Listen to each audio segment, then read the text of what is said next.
2-2 is the count on Friends catcher Carolyn Dallimore. Here it comes from Kearney.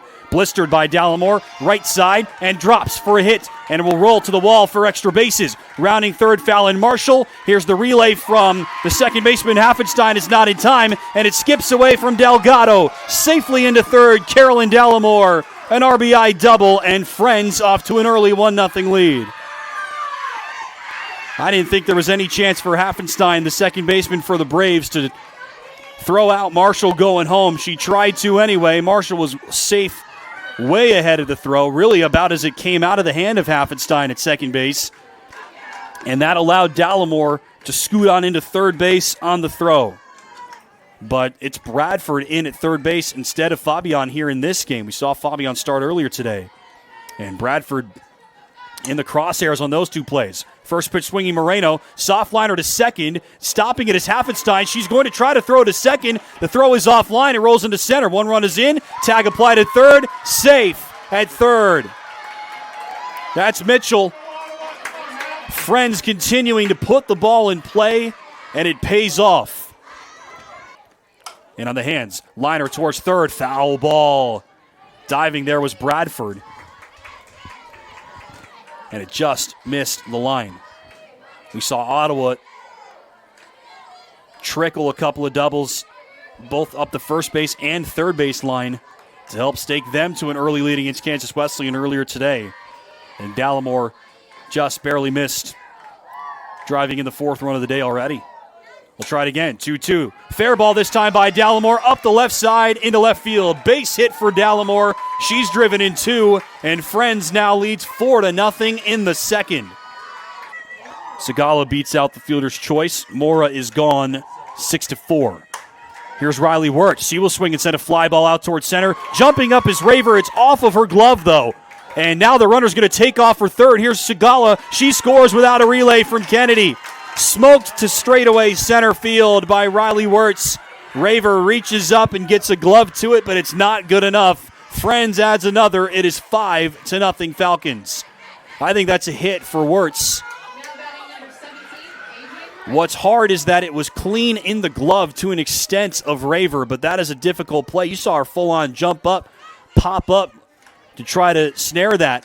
She may have saved it from going over the fence. I doubt it, but may have. That's blasted by Raver. Well hit towards the right field corner. Fair ball, and it bounds over the right field fence. Macy Raver delivers. First two hits of the game for the Braves results in their first run. It's now 5-1.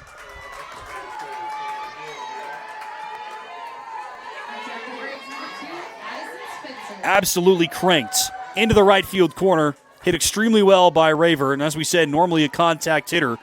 Only about a dozen total extra base hits for in the regular season. Well, welcome to the playoffs. RBI double for her. Clean hit. She and Kennedy swap places, and Raver now stands on second base. First run of the game is in for the Braves.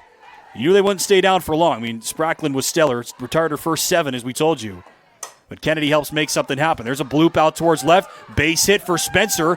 Kent was rounding Raver initially, and then I'm not sure if, he never really fully stopped rounding, but Raver never really bid on it, and ultimately that ended up being the right move from Macy Raver. And the throw came in pretty quick from Priscilla Moore. It was a clean hit from Spencer. Bloop single to shallow left.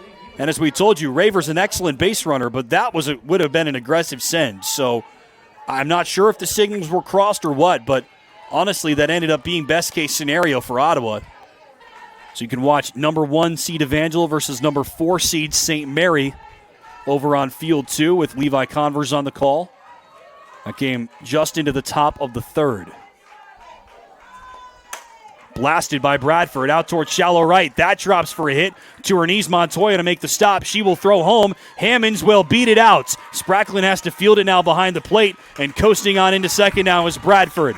RBI single for Bradford in her first KCAC tournament game, and everybody else advances as the throw from Montoya went wayward. Ottawa is within 3 now. It's 5-2.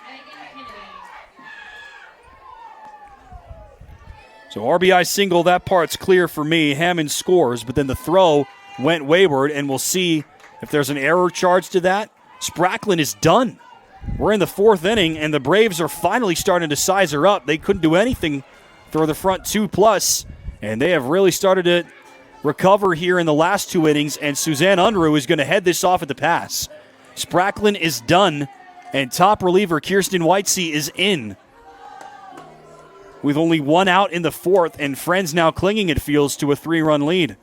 We'll take a break here on the KCAC Network, and when we come back, we'll tell you about the new Friends pitcher, their ultimate get-out-of-jail reliever. Whitesea is in the 4th with the tying run coming to the plate. Peterson grounded out her first time.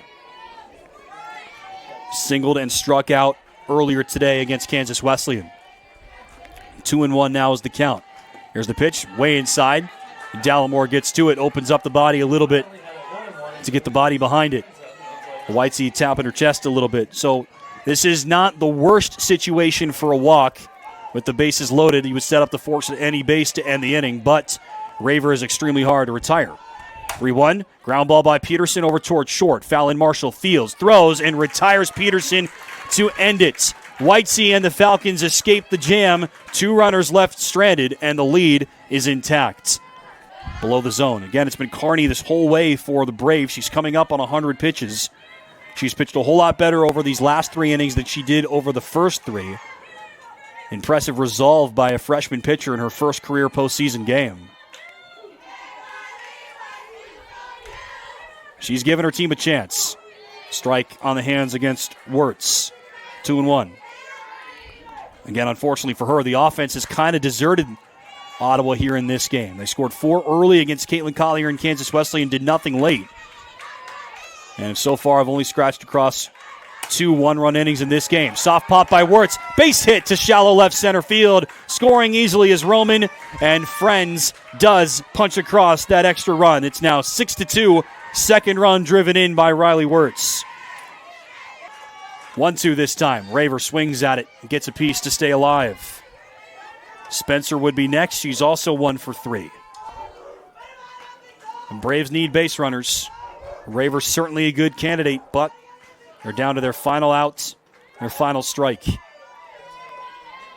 Here it comes from Whitesea. Fly ball by Raver, up the right field line into foul territory. Montoya hustles. Does she get to it? Yes!